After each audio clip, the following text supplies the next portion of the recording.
Hello नमस्कार दोस्तों। Welcome to mister railway man. आज इस राजभाषा के वीडियो में हम 25 राजभाषा के क्वेश्चंस देखेंगे जो आपके आगामी एग्ज़ाम्स के लिए बहुत ही ज़्यादा महत्वपूर्ण होने वाले हैं। तो बिना किसी देरी के शुरू करते हैं आज का हमारा पहला वीडियो। जो पहला क्वेश्चन है वो कह रहा है कि राजभाषा से संबंधित संवैधानिक प्रावधान भारत के संविधान के किस भाग में है। तो ऑप्शंस क्या है देख लेते हैं। ऑप्शन एक है कि भाग 15 में है। ऑप्शन बी भाग 16। ऑप्शन सी कह रहा है कि भाग 17 में और ऑप्शन डी कह रहा है कि भाग 18 में। तो जो राइट आंसर होगा वो क्या होगा? ऑप्शन सी भाग 17 में राजभाषा से संबंधित जो भी उल्लेख किए गए हैं वो भाग 17 में है। इसमें जो भाग 17 है इसमें कुल 4 अध्याय हैं जो अनुच्छेद 343 से 351 तक विस्तृत हैं। बढ़ते हैं अपने अगले क्वेश्चन की तरफ। अगला क्वेश्चन है कि राज्य की संघ भाषा के बारे में संविधान के किस अध्याय में उल्लेख है? राज्य की संघ की राजभाषा के बारे में संघ की राजभाषा के बारे में किस अध्याय में उल्लेख है? ऑप्शंस क्या हैं? ऑप्शंस देखते हैं। ऑप्शन ए है अध्याय 1। ऑप्शन बी है अध्याय 2। ऑप्शन सी है अध्याय 3 और ऑप्शन डी है अध्याय 4। Right answer option A is right answer of this question.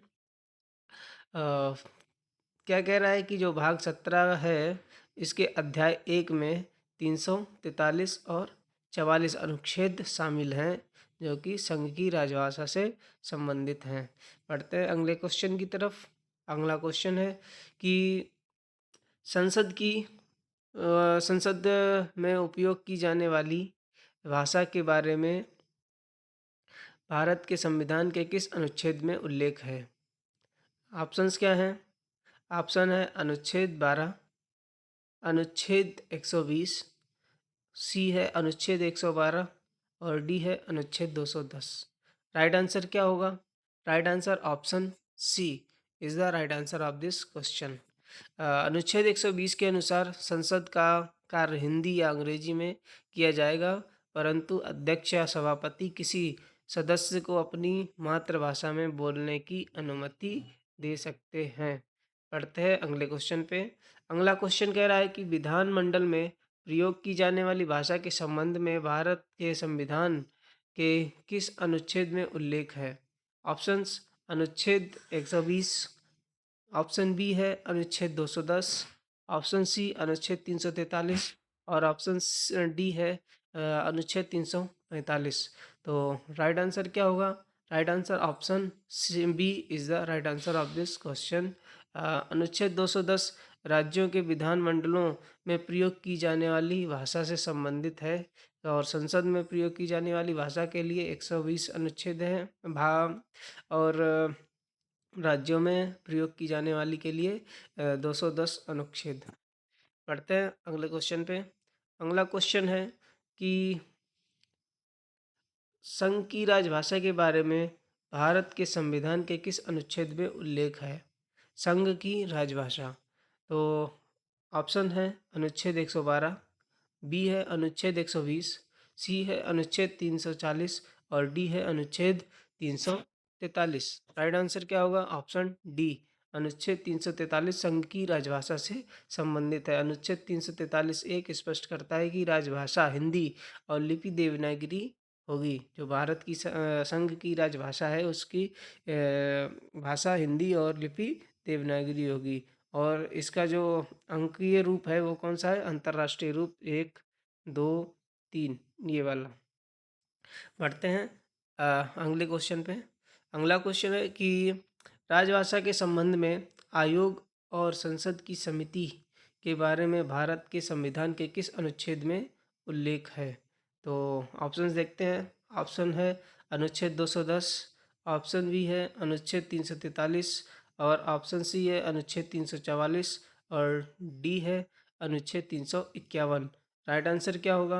Right answer option सी इसका राइट आंसर होगा। अनुच्छेद 344 के तहत राष्ट्रपति द्वारा राजभाषा आयोग जो सर्वप्रथम 1955 में बीजी खेर की अध्यक्षता में गठित हुआ था और संसदीय राजभाषा समिति का गठन के प्रावधान है। बढ़ते हैं अगले क्वेश्चन पे। अगला क्वेश्चन कह रहा है कि राज्य की राजभाषा या राजभाषाओं के बारे में भारत के संविधान के किस अनुच्छेद में उल्लेख है? ऑप्शन है अनुच्छेद 343, अनुच्छेद 344, अनुच्छेद 345 या अनुच्छेद 346। राइट आंसर क्या होगा? ऑप्शन सी, अनुच्छेद 345। अनुच्छेद 345 के तहत किसी राज्य का विधानमंडल विधि द्वारा उस राज्य में प्रयोग होने वाले भाषाओं में से किसी एक या अधिक को हिंदी को राजभाषा के रूप में स्वीकार किया जा सकता है। अगले क्वेश्चन की तरफ बढ़ते हैं। अगला क्वेश्चन कह रहा है कि एक राज्य और दूसरे राज्य के बीच या किसी राज्य और संघ के बीच यदि पत्रादि या पत्राचार करना है तो भाषा के बारे में भारत के संविधान के किस अनुच्छेद में उल्लेख है? ऑप्शंस देखते हैं। ऑप्शन है अनुच्छेद 348, ऑप्शन बी है अनुच्छेद 347, ऑप्शन सी है अनुच्छेद 348 और ऑप्शन डी है अनुच्छेद 349। तो राइट आंसर क्या होगा? राइट आंसर ऑप्शन ए, अनुच्छेद 346। 346 क्या कहता है? इसके अनुसार संघ द्वारा प्राधिकृत भाषा ही आपसी संचार की भाषा होगी। बढ़ते हैं अगले क्वेश्चन पे। अगला क्वेश्चन कह रहा है कि उच्चतम न्यायालय और उच्च न्यायालयों में अधिनियमों, विधेयकों आदि के लिए प्रयोग की जाने वाली भाषा के बारे में संविधान के किस अनुच्छेद में उल्लेख है? तो ऑप्शंस देखते हैं। ऑप्शन है अनुच्छेद 347, बी है अनुच्छेद 348, सी है अनुच्छेद 349 और डी है अनुच्छेद 350। तो राइट आंसर क्या होगा? राइट आंसर ऑप्शन बी, अनुच्छेद 348 होगा। अनुच्छेद 348 के अनुसार जब तक संसद कानून न बनाए, सुप्रीम कोर्ट या और हाई कोर्ट को भी कि सभी कार्यवाही तथा संसद विधानमंडलों के विधेयक अंग्रेजी भाषा में होंगे। ये अनुच्छेद 348 में कहा गया है। बढ़ते हैं अगले क्वेश्चन पे। अगला क्वेश्चन है कि व्यथा के निवारण के लिए अभ्यावेदन में प्रयोग की जाने वाली भाषा के बारे में भारत के संविधान के किस अनुच्छेद में उल्लेख है? ऑप्शंस देखते हैं। ऑप्शन है अनुच्छेद 344, बी है अनुच्छेद 346, सी है अनुच्छेद 348 और डी है अनुच्छेद 350। राइट आंसर क्या होगा?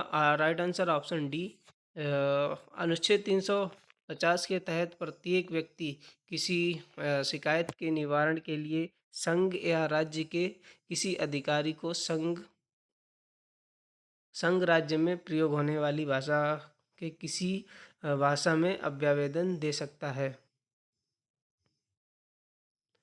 नेक्स्ट क्वेश्चन है कि किसी भाषा के विकास के लिए निर्देश का उल्लेख भारत के संविधान के किस अनुच्छेद में है? ऑप्शंस देखते हैं। ऑप्शंस क्या है? अनुच्छेद 343, ऑप्शन बी है 344 और ऑप्शन सी है अनुच्छेद 351। राइट आंसर क्या होगा? ऑप्शन सी, अनुच्छेद 351 केंद्र सरकार को यह निर्देश देती है कि वह हिंदी भाषा का प्रसार बढ़ाए, उसका विकास करे ताकि वह भारत की मिश्रित संस्कृति के सभी तत्वों की अभिव्यक्ति का माध्यम बन सके। अगले क्वेश्चन की तरफ बढ़ते हैं। अगला क्वेश्चन है कि भारत के संविधान के अनुसार संघ की राजभाषा हिंदी तथा लिपि कौन सी होगी? ऑप्शन रोमन, बी खरोष्ठी, सी है देवनागरी और डी है ब्राह्मी। तो राइट आंसर क्या होगा? ऑप्शन सी, देवनागरी लिपि। पढ़ते हैं अगले क्वेश्चन पे। अगला क्वेश्चन है कि संसदीय राजभाषा समिति की कौन सी उप समिति रेल कार्यालयों का निरीक्षण करती है? ऑप्शंस, दूसरी उप समिति, बी है तीसरी उप समिति और सी है पहली उप समिति। तो राइट आंसर क्या होगा? ऑप्शन बी ए, संसदीय राजभाषा समिति में कुल 3 उप समितियाँ हैं। दूसरी उप समिति रेल मंत्रालय और उसके अधीन आने वाले सभी रेल कार्यालयों का निरीक्षण करती है। अगला क्वेश्चन है, राजभाषा अधिनियम